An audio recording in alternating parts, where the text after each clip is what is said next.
மத்தேயு எழுதிய தூய நிச்சயத்திலிருந்து வாசகம். அதிகாரம் 5 இறை வார்த்தைகள் 20 முதல் 26 வரை.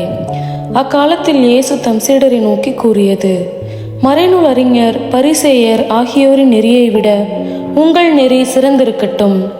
இல்லையெனில் நீங்கள் விண்ணரசுக்குள் புக முடியாது என உங்களுக்கு சொல்கிறேன்.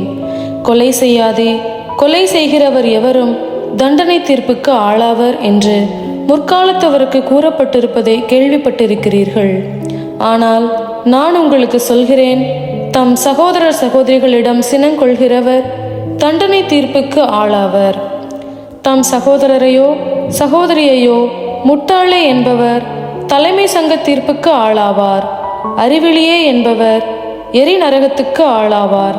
ஆகையால் நீங்கள் உங்கள் காணிக்கையை பலிபீடத்தில் செலுத்த வரும் பொழுது உங்கள் சகோதரர் சகோதரிகள் எவருக்கும் உங்கள் மேல் ஏதோ மனத்தாங்கள் உண்டென அங்கே நினைவுற்றால், அங்கேயே பலிபீடத்தின் முன் உங்கள் காணிக்கையை வைத்துவிட்டு போய் முதலில் அவரிடம் நல்லுறவை ஏற்படுத்தி கொள்ளுங்கள்.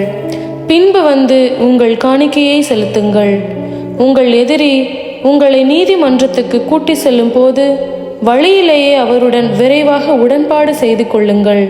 இல்லையேல் உங்கள் எதிரி நடுவரிடம் உங்களை ஒப்படைப்பார்.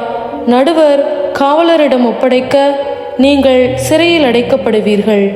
கடைசி காசு வரை திருப்பி செலுத்தாமல் அங்கிருந்து வெளியேற மாட்டீர்கள் என உறுதியாக உங்களுக்கு சொல்கிறேன்.